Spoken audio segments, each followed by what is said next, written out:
Hello दोस्तों, welcome back to my channel. This is Prachi. तो आज मैं बात करने वाली हूँ नेटफ्लिक्स पे recently release Korean love story revenge drama series की, जिसका नाम है रीमैरिज एंड डिजायर। यहाँ इस सीरीज को खास बनाती है इसकी स्टोरी लाइन, जिसमें हमें प्यार, धोखा, पछतावा, बदला और अपने लक्ष्य को पाने की जिद और अपनी जिद के लिए सारी हदें तोड़ जाने के साथ बहुत कुछ देखने को मिलेगा। साथ ही आपको बहुत ज्यादा पसंद आएगी। तो कहानी की शुरुआत होती है और हमें लीड कैरेक्टर स्योंग को दिखाया जाता है, जो कि अपने पति कांग को बचाने के लिए फुल स्पीड में उसके ऑफिस में जा रही थी। जहाँ उसके पहुँचते ही पहले ही कांग अपने ऑफिस की बिल्डिंग से कूदकर सुसाइड कर लेता है। और अगर बात करें की, वो पेशे से एक बहुत ही बड़े लॉ फर्म का सीनियर वकील है और उसने सुसाइड इसलिए किया है क्योंकि उसकी शादीशुदा होने के बावजूद भी उसके ऑफिस की एक जूनियर वकील के साथ, जिसका नाम जिन है, उसके साथ वो प्यार में था। फिर एक रात वो अफेयर की बात अपनी पत्नी स्योंग को बता देता है और उससे डाइवोर्स लेने की बात करता है, क्योंकि वो जिन के साथ में शादी करना चाहता था, क्योंकि वो उसी से प्यार करता था। लेकिन स्योंग और कांग की बेटी, जिसका नाम मिन है, वो उसकी पूरी परवरिश के लिए और उसका ख्याल रखने के लिए स्योंग को पैसे देने का वादा भी करता है। स्योंग यहाँ पे बहुत ज्यादा शॉक थी और काफी ज्यादा दुखी भी थी, क्योंकि उसे समझ ही नहीं आ रहा था कि उसके प्यार में ऐसी क्या कमी रह गई थी कि कांग उसे छोड़ रहा है। यहाँ उसने तो शादी के 15 साल तक घर का ख्याल रखने के साथ साथ कांग की माँ और कांग को भी संभाल कर रखा हुआ था। लेकिन कांग तो कुछ भी नहीं समझ रहा था, क्योंकि वो पूरी तरह से जिन के प्यार में पागल हो चुका था। सीन शिफ्ट होता है। स्योंग डाइवोर्स के लिए मान जाती है, क्योंकि वो दोनों अब अलग अलग रहने लग गए थे। और इसके बाद फिर कांग जिन से मिलने के लिए उसके ऑफिस जाता है और वो जिन से अपने पैसे मांगता है, जो कि उसने जिन के अकाउंट में रखे हुए थे, क्योंकि कांग को वो पैसे अपने डाइवोर्स के लिए चाहिए थे, ताकि वो डाइवोर्स की सेटलमेंट से बहुत सारे पैसे स्योंग को दे सके, ताकि वो उनकी बेटी मिन की परवरिश अच्छे से कर सके और उसका अच्छे से ख्याल रख सके। लेकिन जिन तो कांग को डाइवोर्स लेने के लिए और उससे पैसे देने से साफ इनकार ही कर देती है, क्योंकि उसने वो सारे पैसे खर्च जो कर दिए थे। जहाँ कांग भी समझ गया था कि जिन ने उसका अच्छा वाला इस्तेमाल कर लिया है, यानी उसने उसको अच्छे से धोखा दे दिया है। फिर कांग जिन को मैसेज करके उसे मनाने के साथ साथ पैसे मांगने की कोशिश कर रहा था, लेकिन जिन तो कांग को रिश्वत लेने के जुर्म में फंसा देती है। ये बात कांग को अपने सीनियर से पता चलती है, जहाँ कांग उसे समझाने की कोशिश कर रहा था कि जिन ने वो रिश्वत ली है, साथ में वो उससे पैसे भी लेकर चली गई है। लेकिन कांग के सीनियर को उस पर भरोसा ही नहीं होता है, क्योंकि जिन ने अपने बयान में उन्हें बताया था कि एक रात उन दोनों ने साथ में शराब पी ली थी और नेक्स्ट डे जिनकी नींद खुली तो वो बिना कपड़ों के ही कांग के साथ में बेड पर थी। यानी कि उसने पूरा का पूरा ब्लेम कांग पर ही डाल दिया था। कांग के पास उसकी कुछ ऐसी फोटोज थी जिससे कि कांग उसे ब्लैकमेल कर रहा है और वो उसका भी फायदा उठा रहा है। ये सब कुछ झूठे इल्जाम जिन ने कांग पर लगा दिए थे। बेसिकली तो जिन कांग को रेपिस्ट ही बता रही थी और सबको जिन की बातों पर भरोसा भी हो जाता है। वही कांग जिन के ऑफिस में जाकर उस पर चिल्लाकर नाटक भी करने लगता है, लेकिन जिन को तो कोई फर्क ही नहीं पड़ रहा था। वहाँ से निकलकर जिन स्योंग से मिलकर उस झूठी स्टोरी सच की तरह बताने लग जाती है कि उसके पति ने उसे ब्लैकमेल करके उसका रेप किया है और उसका फायदा उठाया है। स्योंग को लग रहा था कि जिन और कांग दोनों प्यार करते हैं, लेकिन जिन के अंदर तो कांग के लिए प्यार की फीलिंग्स कभी थी ही नहीं। ये सब कुछ जानने के बाद तो स्योंग कांग को बहुत ही भला बुरा बोलती है कि वो कितना बड़ा हैवान है, जो कि ब्लैकमेल करके जिनसे शादी करना चाहता था।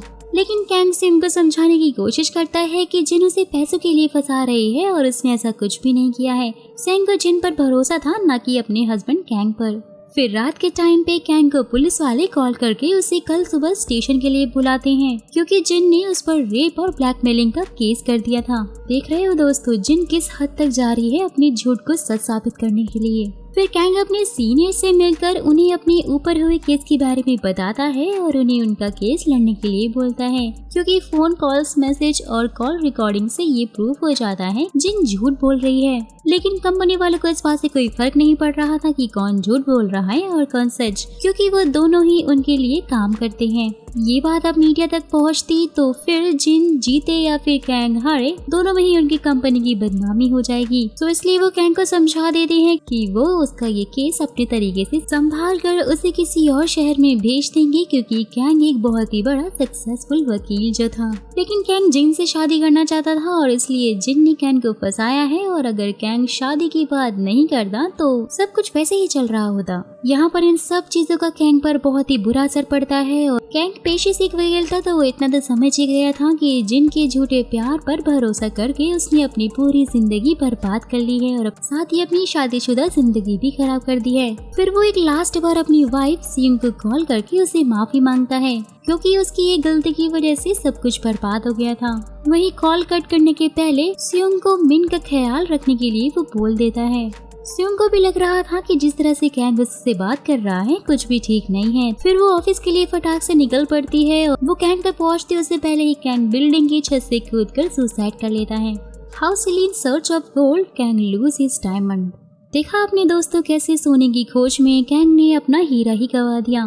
फिर कैंग की मौत के बाद बैंक वाले उसके घर आकर सियोंग की सारी प्रॉपर्टी को सीज कर लेते हैं, क्योंकि कैंग को कंपनी का कर्जा भी और पैसे भी लौटाने थे।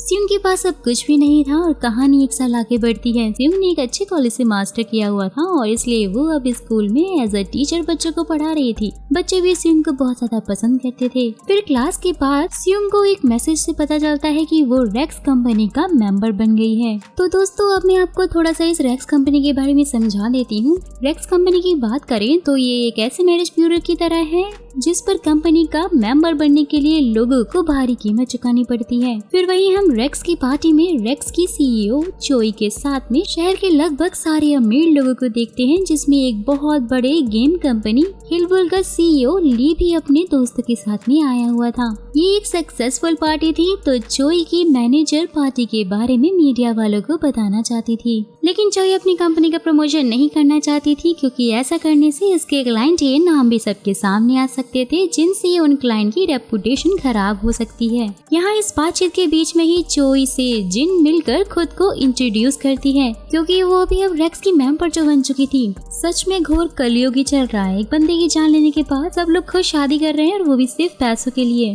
वहीं दूसरी तरफ सियोंग घर आती है तो उसकी मॉम रेक्स का कार्ड उसे देती है। सियोंग दोबारा शादी तो नहीं करना चाहती थी, लेकिन उसकी मॉम उसे इंसिस्ट करती है कि वो शादी कर ले, क्योंकि वो अभी भी जवान थी। फिर वहीं सियोंग को ये पता चलता है कि रेक्स कार्ड की कीमत 1 करोड़ है और ये पैसे उसकी मॉम ने अपनी रिंग बेचकर उससे भरे हैं। मॉम के जाते ही हैंग सुंग को उसकी दोस्त योंग से ये पता चलता है कि मिन ने आज अपनी क्लास में लड़ाई की है, क्योंकि कुछ लड़कियां उसके पापा का नाम लेके उसकी बीचिंग कर रही थी। ये सुनकर तो सियोंग मिन की कमरे में जाकर उसे समझाती है कि अगर वो इस शहर में एडजस्ट नहीं कर पा रही है तो वो लोग दूसरे शहर में चले जाएंगे। लेकिन मिन एक समझदार लड़की जो थी, वो जानती थी कि उसकी मॉम किस हालातों से गुजर रही है, तो वो उनसे प्रॉमिस करती है कि नेक्स्ट टाइम उन्हें शिकायत का कोई मौका नहीं मिलेगा। वहीं दूसरी तरफ हम ली को देखते हैं, जो कि अपने इंजीनियर्स के साथ में एक नए गेम पर काम करने में बिजी था। ली का डाइवोर्स हो गया था और उसका एक टीनेज बेटा है जो कि इसके साथ में ही रहता है। नेक्स्ट डे जिन रेक्स में जाकर वो अपनी मैनेजर से मिलकर उसे शहर की अरबपतियों की लिस्ट दिखाने को बोलती है। रेक्स में सबको उनके बैंक बैलेंस के हिसाब से ही रखा जाता है, उनको रेटिंग की जाती है। जैसे कि ब्लैक कार्ड में वो लोग रहेंगे जो कि अरबपति हैं, फिर आता है सीक्रेट कार्ड जिसमें करोड़पति रहते हैं, फिर डायमंड, फिर platinum, then gold and then silver. Manager जिनको ब्लैक कार्ड वाले मेंबर को दिखाती है, जिसमें वो सभी लोग थे जिनकी उम्र 65 साल से ज्यादा थी, लेकिन जिनको तलाश थी ली की, क्योंकि वो जानती थी कि ली भी अपनी दूसरी शादी के लिए लड़की ढूंढने रेक्स के पास ही आ रहा था। फिर वही हम ली की मॉम को चोई के साथ में देखते हैं, जहां वो चोई को ली के लिए एक लड़की ढूंढने को बोलती है। साथ ही उनकी ये भी डिमांड थी कि लड़की की शादी पहले ना हुई हो और वो पढ़ी लिखी हो। वहीं दूसरी तरफ सियोंग एक हेड प्रोफेसर के पास जॉब के लिए गई हुई थी, जहां वो प्रोफेसर सियोंग की कंडीशन का फायदा उठाना चाहता था, लेकिन सियोंग वहां से भाग जाती है। वहीं फिर हॉल में सियोंग को उसके कॉलेज का बॉयफ्रेंड यानी सियोक मिल जाता है। सियोक सियोंग से बात करने की कोशिश कर रहा था, लेकिन सियोंग सियोक को अपने बारे में कुछ भी नहीं बताती और वहाँ से चली जाती है। वहीं ली को उसकी मॉम ने रेक्स की सीईओ चोई से मिलने के लिए मना लिया था, तो नेक्स्ट डे चोई ली से मिलती है और ली को दोबारा शादी नहीं करनी थी, क्योंकि उसे गर्ल्स पर अब बिल्कुल भरोसा ही नहीं था। लेकिन चोई ली को समझाती है, वो कहती है कि उसे खुद को एक मौका देना चाहिए। साथ ही चोई उसे शादी के फायदे भी गिनवाने लग जाती है, जब वो कहती है कि डिवोर्स की वजह से लोगों के बीच में उनकी काफी गलत इमेज बन गई है, जिसका असर उसकी गेमिंग कंपनी पर भी होगा और वो दोबारा शादी करके उन सभी हेटर्स का मुंह बंद कर सकता है। ली चोई की बात से सहमत हो जाता है और फिर चोई अपनी सभी मैनेजर को ली के बारे में बताती है कि उन्हें सुपर ब्लैक के लिए बेहतरीन लड़की ढूंढनी है। साथ ही ली की डिमांड के हिसाब से उन्हें 30 साल की एक समझदार लड़की चाहिए और इसे फर्क नहीं पड़ता कि वो पहले से शादीशुदा है या फिर नहीं। वहीं नीचे सियोंग अपने मेंबरशिप को कैंसिल करवाकर रिफंड लेने के लिए आई हुई थी और नीचे ही एक कमरे में जिन की मैनेजर उसे बता देती है कि ली ब्लैक लिस्ट में आ गया है, जहां जिन अपने मैनेजर को कुछ पैसे देकर उसे ली की विश लिस्ट वाली लड़कियों में ऐड करने के लिए बोलती है। बाहर आने पर जिन सीईओ चियो से मिलती है, लेकिन तभी अचानक से एक क्राफ्ट की सुराही सियोंग से टूट जाती है, जहां सबकी नजर उस पर पड़ जाती है। जिन और सियोंग एक दूसरे को देखकर काफी ज्यादा शॉक्ड हो गए थे। चियोई सियोंग से मिलकर उसे सफाई करने से मना करके खुद का ख्याल रखने के लिए बोलकर वहां से चली जाती है, जिसके बाद सियोंग भी अपने मैनेजर ही से मिलती है और उसे पता चलता है कि जिन वहां पर अपने लिए एक ब्लैक लेवल मेंबर ढूंढ रही है। लेकिन सियोंग एक विडो होने के साथ एक बच्चे की माँ भी थी और इसलिए उसे बस प्लैटिनम लेवल के लड़के ही मिल सकते थे, जिनको यहाँ देखकर सियोंग अपना मेंबरशिप कैंसिल नहीं करवाती है। वहीं बाहर आने पर जिन सियोंग पर टॉन्ट मारती है, जहाँ वो कहती है कि पति की माँ तो 1 साल भी नहीं हुए और ये मैडम दूसरी शादी के चक्कर में है। सियोंग वहीं रुक कर जिन को जवाब देती है, जहाँ वो कहती है कि अगर वो किसी की जान लेने और किसी के परिवार को बर्बाद करने के बाद भी वो यहाँ पर है तो सियोंग भी यहाँ पर हो सकती है, जबकि उसने तो कुछ गलत काम किया ही नहीं है। ये सुनकर तो जिन की हालत ही खराब हो गई थी, क्योंकि अगर सियोंग ने उसका जिक्र भी चोई के सामने कर दिया तो उसे ब्लैक के से तो प्लैटिनम लेवल के लड़के भी नहीं मिलने वाले। दोस्तों, आपको सियोंग का कॉलेज वाला वो बॉयफ्रेंड सीओ तो याद ही होगा ना। वेल, तो सीओ की मॉम का देहांत हो जाता है और उसकी मॉम ने मरने से पहले उसे वादा लिया था कि वो अपना हक अपने पिता से जरूर लेगा। सीओ के पिता उसकी माँ को मारते रहते थे क्योंकि उसकी माँ बहुत ही खूबसूरत थी, तो इसलिए उसके फादर को लगता था कि उनका किसी के साथ चक्कर चल रहा है।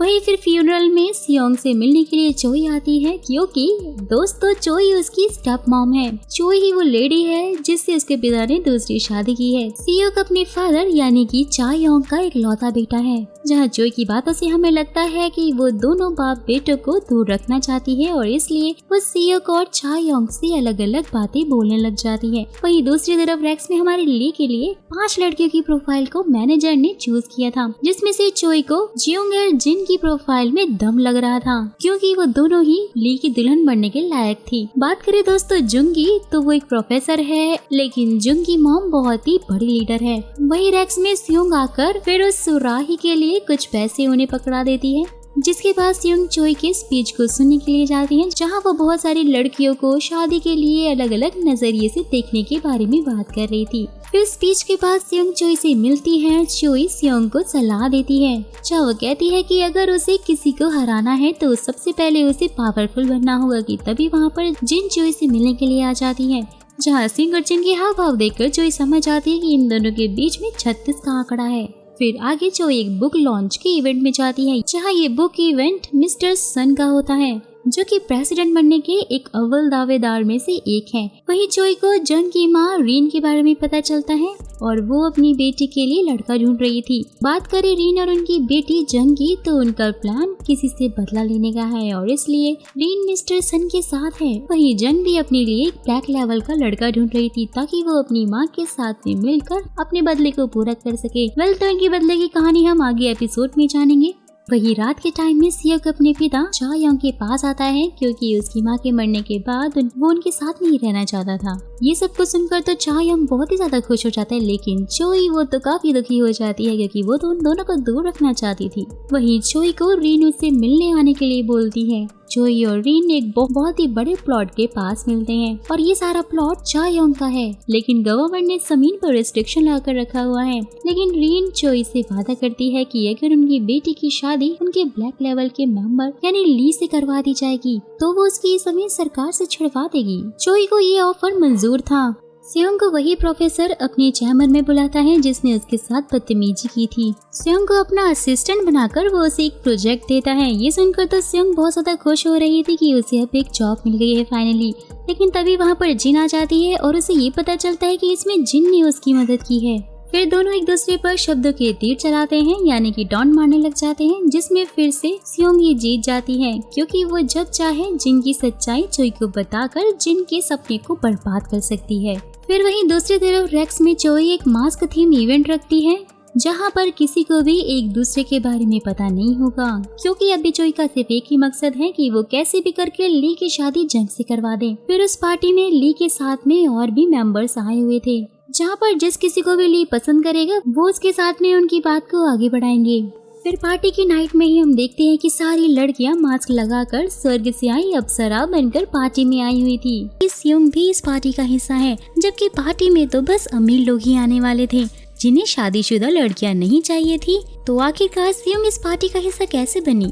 सो कहानी शुरू होती है एक दिन पहले से, जिसमें सियोंग ने प्रोफेसर के साथ काम करने और जिन के प्रोजेक्ट को पूरा करने के लिए भी वो मान गई थी। ये सब कुछ सियोंग की मजबूरी थी, ये सब कुछ उसे मजबूरी में ही करना पड़ रहा था क्योंकि उसके पास कोई और नौकरी ही नहीं थी। फिर इस बात की खबर जिन को भी लग गई थी और वो ये सोचकर काफी खुश हो गई थी कि उसने सियोंग के साथ जो कुछ भी किया है उसने उसकी भरपाई कर दी है। फिर वहीं दूसरी तरफ ली और उसके सभी दोस्त पार्टी में जाने के लिए सुपर एक्साइटेड थे। घर आने के बाद सियोंग को पता चलता है कि मिन जी की पढ़ाई में बिल्कुल भी मन नहीं लग रहा है, वो क्लास में बहुत ही चुप सी रहने लग गई है। सो इसलिए नेक्स्ट डे सियोंग और मिन जी साथ में स्कूल जाते हैं और मिन अपनी मॉम के साथ में लाइब्रेरी आती है क्योंकि वो जानती थी कि उसके एग्जाम में मार्क्स कम आए हैं। और वहीं सियोंग अपने न्यू जॉब के बारे में मिन को बता देती है कि वो जल्द ही इसी कॉलेज में प्रोफेसर बन जाएगी, जहाँ मिन अपनी मॉम से बहुत ही ज्यादा मोटिवेट होती है क्योंकि इतनी सारी मुश्किलों के बाद भी सियोंग खुद को संभाल कर अपनी बेटी के साथ जीवन में आगे बढ़ रही थी। फिर नेक्स्ट सीन में वो दोनों कैंटीन में लंच करने के लिए जाते हैं, जहाँ हेड प्रोफेसर भी वहाँ उन दोनों को ज्वाइन कर लेते हैं। हेड प्रोफेसर पहले तो सियोंग की काफी ज्यादा तारीफ कर रहे होते हैं क्योंकि वो बहुत ही ज्यादा काबिल है, लेकिन इसी बीच वो जिन का भी जिक्र कर देते हैं। लेकिन जिन का नाम सुनकर मिन बहुत ज्यादा गुस्सा हो जाती है क्योंकि उसकी वजह से उसके डैड जो मरे थे, सो इसलिए उसकी मॉम उसके साथ में काम कैसे कर सकती है। मिन बहुत ही ज्यादा दुखी होकर रोते हुए वहाँ से चली जाती है। वहीं दूसरी तरफ रेक्स में चोई अपनी मैनेजर को सावधान कर रही थी कि वो किसी को भी ली की आइडेंटिटी के बारे में कुछ भी ना बताए, क्योंकि अगर किसी को भी इस बात का पता चला तो सारी लड़कियां ली के ऊपर ही टूट पड़ेंगी। लेकिन जिन को उसकी मैनेजर से ये पता चल जाता है कि पार्टी में मास्क के साथ लोगों को सीक्रेट नाम दिए जाएंगे। फिर जहाँ जिन अपनी मैनेजर को पैसे देकर ली का सीक्रेट नाम जान लेती है। चोई को भी सियोंग के और जिन के बारे में पता चल गया था कि वो एक दूसरे को जानती हैं। फिर वहीं दूसरी तरफ चा योंग सियोक जी के घर आने पर रेक्स की पार्टी में जाने के लिए उसे फोर्स करते हैं क्योंकि उन्हें मरने से पहले सियोक के बेटे के साथ खेलना था। साथ ही में वो चोई को भी सियोक के लिए लड़की ढूंढने के लिए बोलते हैं। जब चायोंग अपनी प्रॉपर्टीज के बारे में सियोक से बात कर रहे होते, वो उसे बता रहे थे, तो उनकी सारी बातें चोई भी सुन लेती है क्योंकि 15 साल से वो भी तो प्रॉपर्टी की वजह से ही चायांग के साथ में रह रही थी। वहीं दूसरी तरफ हम मिन को जिन के ऑफिस के नीचे देखते हैं, जो कि जिन को कॉल करके उसकी मॉम से दूर रहने के लिए उसे बोल रही थी। लेकिन तभी जिन वहाँ पर आकर उसे अपने साथ में सी साइड में ले जाती है, जहाँ जिन मिन को बहुत कुछ सुनाने लग जाती है कि उसके फादर एक रेपिस्ट होने के साथ साथ एक ब्लैकमेलर भी थे। वहाँ पर अपने फादर के बारे में इतना सब कुछ सुनने के बाद मिन वहीं रोने लग जाती है। लेकिन जिन तो एक कोल्ड हार्टेड वुमन थी और उसे मिन के आंसू से कोई फर्क ही नहीं पड़ रहा था। फिर वो मिन को एक कैब के पैसे देकर वहाँ से अकेला छोड़कर ही निकल जाती है। जाते टाइम जिन ने मिन के साथ जो कुछ भी हुआ वो सब कुछ सुन को बता देती है। जहाँ सुन काफी ज्यादा परेशान हो जाती है। वो अपनी बेटी यानी मिन को कॉल करने लग जाती है, लेकिन मिन उसकी कॉल ही पिक नहीं कर रही थी। सियोंग अपनी मॉम और अपने फ्रेंड के साथ में मिन जी की तलाश में लग जाती है। फिर जिन को याद आता है कि कैसे मिस्टर सन ने उसे अपनी बेटी मानने से इनकार करके उसे कुछ पैसे देकर अपने घर से भगा दिया था। फिर वहीं दूसरी तरफ सियोंग को पुलिस स्टेशन में अपनी बेटी मिन मिल जाती है, जिसके पैर में थोड़ी सी चोट लग गई थी। सियोंग अपनी बेटी को समझा देती है कि जिन उसके फादर के बारे में जो कुछ भी बोल रही है वो सब कुछ झूठ है। वो बस उन दोनों को परेशान करना चाहती है, इसलिए वो इस तरह की बातें उससे कर रही थी। फिर घर आकर सियोंग उदास थी कि तभी उसे उसकी मैनेजर का कॉल आता है, जो कि उसे ब्लैक लेवर पार्टी में इनवाइट करती है। सियोंग को पता था कि जिन भी इस पार्टी में आएगी और इसलिए वो इस पार्टी में जाने का फैसला करती है ताकि वो सबके सामने जिनका असली चेहरा ला सके। वहीं पार्टी में कुछ नॉर्मल लड़के को लाने का आइडिया भी चोई का था, क्योंकि वो चाहती थी कि जो भी अमीर लोग हैं उन्हें पता चले कि अगर उनके चेहरे पर मास्क है तो बिना उनकी असलियत जाने कौन उनकी रिस्पेक्ट और केयर करता है। सो इसलिए चोई ने पार्टी के लास्ट मोमेंट पर ही ली और शियोक जी के सीक्रेट नेम बदल दिए थे। जहाँ पहले तो ली जियूस बनने वाला था और चोई के इस फैसले के बाद शियोक जियूस बन जाता है। रात में पार्टी शुरू होती है और जियूस का बैच देखकर जिन के साथ में कुछ और लड़कियां जियूस के पीछे ही पड़ जाती हैं। लेकिन चोई ने तो रेन की बेटी यानी जंग को ली के बारे में बता दिया था कि ली जियूस बनकर नहीं बल्कि हरमस बनकर वहाँ पर जाएगा। सो इसलिए सबका ध्यान जियूस पर ही था और जंग हरमस से फ्लर्ट कर रही थी।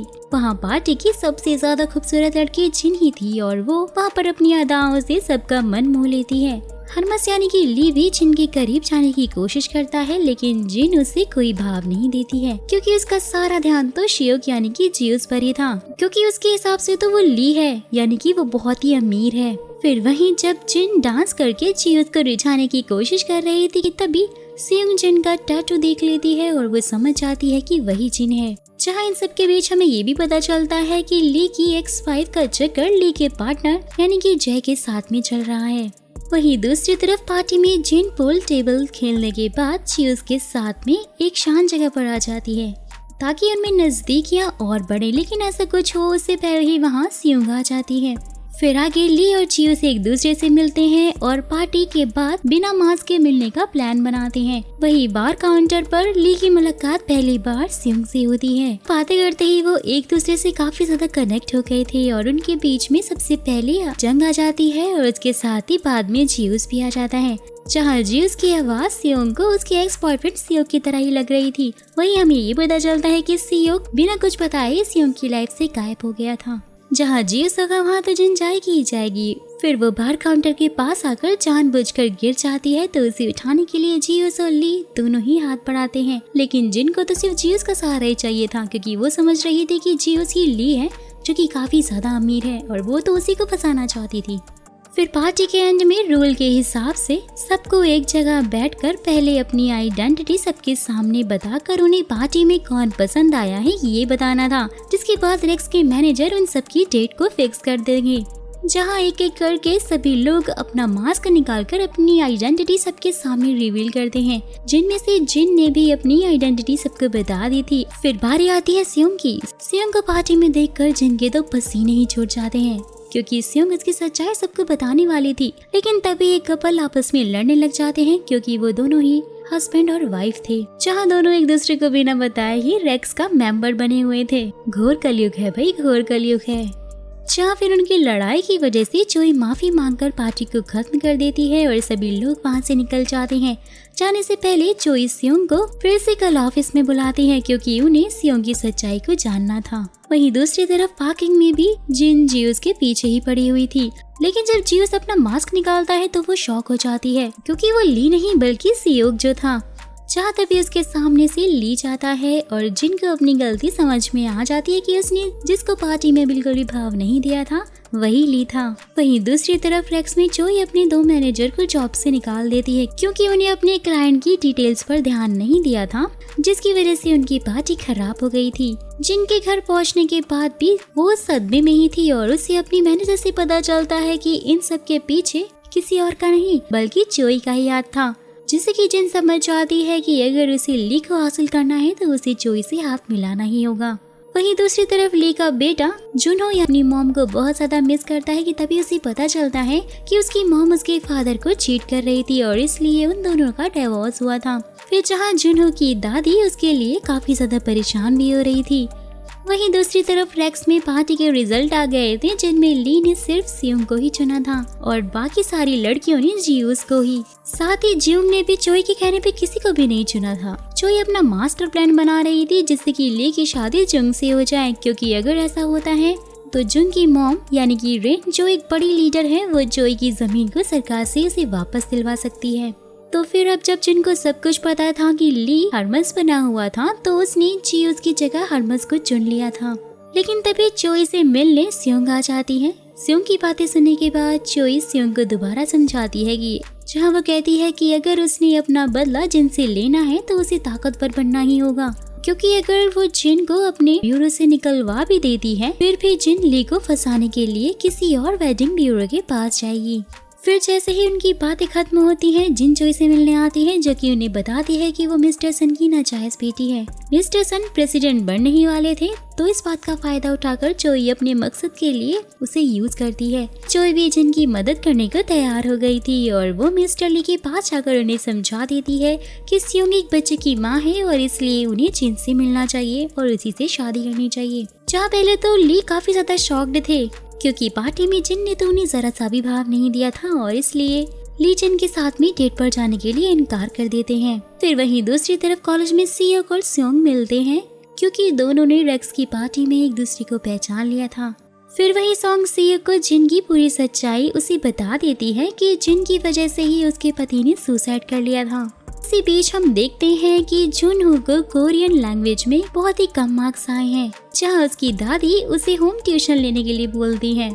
वहीं दूसरी तरफ चोई चायोंग और सियोक से झूठ बोलती है, जहां वो कहती है कि सियोक को किसी लड़की ने पसंद नहीं किया है, लेकिन चायोंग को पता था कि पार्टी में सियोक पर काफी ज्यादा लड़कियां लट्टू हो रही थी। फिर वहीं सियोंग की मैनेजर उसे रात में एक डेंटिस्ट के साथ में डेट पर जाने के लिए मना लेती है। वहीं दूसरी तरफ जिन और ली भी डेट पर गए हुए थे, क्योंकि चोई जानती थी कि जिन पहली डेट पर ही ली के साथ में इंटीमेट हो। वो चाहती थी कि जिन ली के करीब आए, ताकि जब ली को जिन की सच्चाई पता चले तो ली के पास जग को अपनाने के अलावा कोई और ऑप्शन ही ना बचे। सच अ मास्टरमाइंड। फिर यहाँ ये अपना मास्टर प्लान चोई ने जग को भी सारा समझा दिया था। फिर वहीं दूसरी तरफ डेंटिस्ट भी सियोंग के साथ में काफी अच्छे से डिनर कर रहा होता है और फिर वो सियोंग के साथ ही इंटीमेट होने की बात करता है। जहाँ डेंटिस्ट की खराब नीयत जानकर सियोंग वहाँ से भाग जाती है और वो सियोक को कॉल करके उसे अपने पास बुलाती है। सियोक भी भागते हुए उसके पास में आकर उसे संभालता है और फिर दोनों लोग बाहर में जाते हैं। वहीं दूसरी तरफ जिन अपनी झूठी तारीफ ली के सामने कर रही थी और ली को वो बड़ी चालाकी से समझा देती है कि ली पार्टी में सबसे अकेला था, सो इसलिए ली पर तरस खाकर वो उसके साथ में डेट पर आई है। वहीं दूसरी तरफ वो लोग डिनर के बाद वो दोनों बाहर में आते हैं, जहाँ सियोंग और सियोक भी थे। सियोक अपने दर्द भरे बचपन की दास्तां सॉन्ग को सुना रहा था, जहाँ वो कह रहा था कि कैसे उसके पिता ने उसकी माँ को बिना किसी गलती के ही मारा करते थे और फिर जब वो और उसका भाई बड़े हुए तो कैसे उन्होंने अपने पिता को रोकने की कोशिश की, जिसमें उसके बड़े भाई ने उसके पिता को बहुत ज्यादा पीटा, जिससे कि उसके पिता काफी अपाहिज भी हो गए थे। और जब उसका बड़ा भाई भाग रहा था तो वहाँ एक एक्सीडेंट में ही उसकी मौत हो गई थी। सब कुछ देखने के बाद सियोक की माँ काफी ज्यादा डिप्रेशन में चली गई थी और वो हॉस्पिटलाइज हो गई थी। सो इसलिए बिना बताए ही वो बाहर पढ़ने के लिए चला गया था और इसके लिए सियोक सियोंग से काफी ज्यादा माफी भी मांग रहा था। जहाँ सियोक की कहानी जानने के बाद संग से माफ भी कर देती है। दोनों जिंग और ली को साथ में देखकर समझ जाते हैं कि जिन ली के पीछे पड़ी हुई है। ली और जिन वो रात एक साथ गुजारते हैं। फिर नेक्स्ट डे ली चोई से जिन के साथ में एक और डेट को फिक्स करने के लिए बोलता है। वहीं हाईवॉल की मीटिंग में ली ये चाहता था कि वो अपनी और उसके दोस्त यानी कि जय की कंपनी को एक साथ में मिला दे, जिससे कि वो अमेरिका की सबसे बड़ी गेमिंग कंपनी को खरीद सकते हैं। जहाँ ये बात वो अपने दोस्त को भी बता देता है। फ्रेंड्स, मैं आपको बता दूं कि जिस दोस्त की कंपनी को ली खरीदना चाहता है वही दोस्त यानी कि जय और उसकी एक्स वाइफ का चक्कर चल रहा है। वहीं दूसरी तरफ जिन ने सियोंग को अपने प्रोजेक्ट से निकाल दिया था, लेकिन प्रोफेसर सॉन्ग को एक प्राइवेट ट्यूशन पढ़ाने का काम सौंप देते हैं। तो अब आपने तो शायद गेस कर ही लिया होगा। जी हाँ दोस्तों, सॉन्ग ली के बेटे यानी जुनहो की नई ट्यूशन टीचर बनी है। फिर रात के टाइम सियोंग ली से उसके घर के बाहर मिलकर उसे बता देती है कि वो उनके बेटे की न्यू ट्यूशन टीचर बनी हुई है। तो आगे की कहानी क्या होने वाली है, नेक्स्ट पार्ट में वो हम जानेंगे कि कैसे सियोंग और ली एक दूसरे के करीब आएंगे या फिर जिन अपने प्लान में कामयाब हो जाएगी और सियोंग का आगे क्या होगा, ये सब मैं आपको अपनी नेक्स्ट वीडियो में बताऊंगी। तो जिन्होंने चैनल को सब्सक्राइब नहीं किया है फटाक से सब्सक्राइब कर लीजिए, ताकि साथ ही वीडियो को एक लाइक और एक छोटा सा कमेंट भी जरूर कीजिएगा, ताकि मुझे मोटिवेशन मिले और मैं इसके सारे पार्ट बहुत ही प्यार से आप लोगों के लिए बनाऊं।